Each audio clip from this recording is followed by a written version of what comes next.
lorsque l'imam est en position de l'inclinaison et prononce correctement le premier takbir en position debout, s'incline ensuite, mais il doute sur le fait d'avoir rejoint l'imam avant qu'il ne se lève. Il ne sait pas, il ne sait pas, lorsqu'il est en train de s'incliner pour ruku', l'imam dit Sami Allahu liman hamidah. Alors, qu'est-ce qu'il fait? Est-ce qu'il compte ce raka ou pas? Alors lui, l'imam est en train de faire ruku'.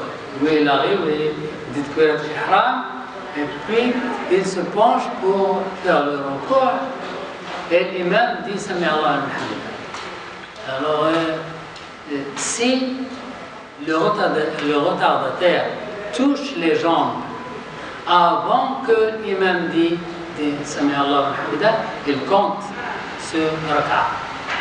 S'il est en train de pencher et l'imam se lève, le retardataire n'a pas encore touché les genoux, il ne compte pas ce raka'. Alors, c'est quoi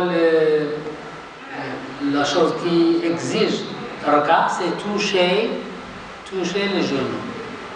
Si vous touchez les genoux avant qu'il prononce Sami Allahu liman hamidah, vous comptez le raka'.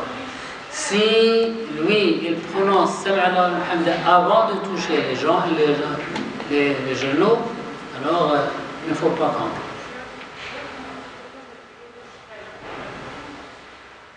Une autre question: quel est l'avis le plus juste concernant la manière d'agir d'une personne qui doute, puis agit en conséquence et se rend compte avant la fin de sa prière avec certitude qu'elle n'a rien diminué ni ajouté. Et il est en train de faire la salade, et puis il dit combien de raka' j'ai fait? Peut-être,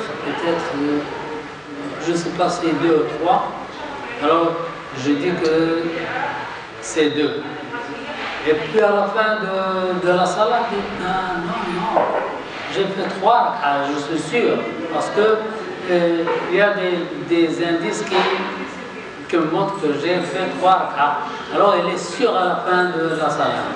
Alors celui-là qui a commencé par le doute, et il a fini par la certitude.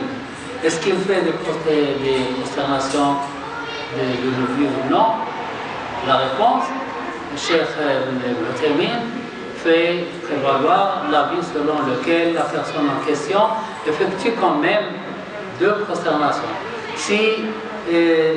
Même s'il est certain qu'il n'a pas oublié, qu'il a tout fait, il fait 2 prosternations pour le doute qu'elle a eu dans la salade. Elle a eu un doute dans la salade, il fait 2 prosternations, soit avant, soit après. Et ce sont 2 prosternations pour humilier Shaitan.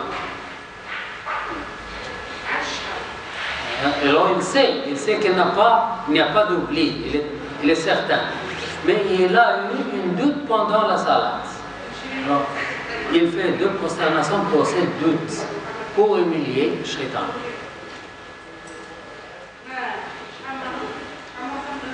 Celui qui prie derrière l'imam, comment doit réagir une personne qui a prié avec l'imam depuis le début? Si cet imam effectue les prosternations de la distraction, lorsqu'on est avec l'imam, on fait exactement ce que l'imam fait.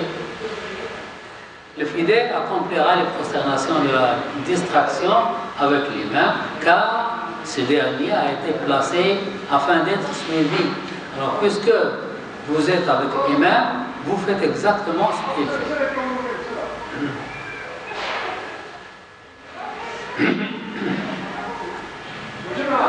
Comment doit réagir un retardataire dans cette même situation?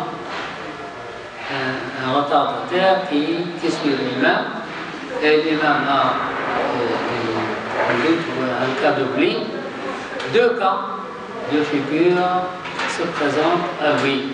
Si l'imam se prosterne avant les salutations, et final, le prieur retardataire le suit dans tout cela. Parce que on est avec l'imam, on fait tout ce que l'imam fait. Le problème, c'est que si l'imam a deux prosternations après salam, si l'imam se prosterne après les salutations finales, deux éventualités sont envisageables. Premièrement, si l'imam s'est distrait après que le retardataire se soit joint à lui dans la prière, alors ce dernier doit, dans un premier temps, terminer sa prière, puis effectuer les deux prosternations comme imam. Deuxième cas, si l'imam s'est distrait avant que le retardataire arrive, soit rejoint à la prière, alors il n'est pas obligatoire à ce dernier d'effectuer les prosternations de la distraction. Mais comment il sait? Comment il sait que l'imam a un cas d'oubli avant qu'il arrive? Peut-être pendant qu'il arrive, il a oublié de lire la Surah al-Fatiha, ou il a oublié quelque chose. Donc, lorsqu'on est avec l'imam, on fait exactement ce que l'imam fait. C'est celui qui n'attrape aucun raka. L'imam a des prosternations après salam. L'imam a deux prosternations après salam. Et un retardataire qui arrive dans le dernier raka, il n'a pas arrivé au moment de recours. Il arrive après recours. C'est-à-dire il n'a rien attrapé. Celui-là, il ne fait pas les deux prosternations après salam. Si l'imam a des prosternations avant salam, il les fait.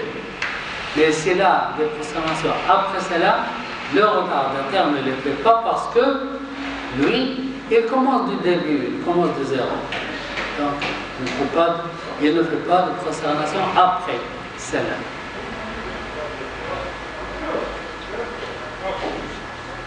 Comment doit réagir le fidèle qui est pris derrière l'imam depuis le début? Si ce fidèle se trompe, alors il est avec l'imam.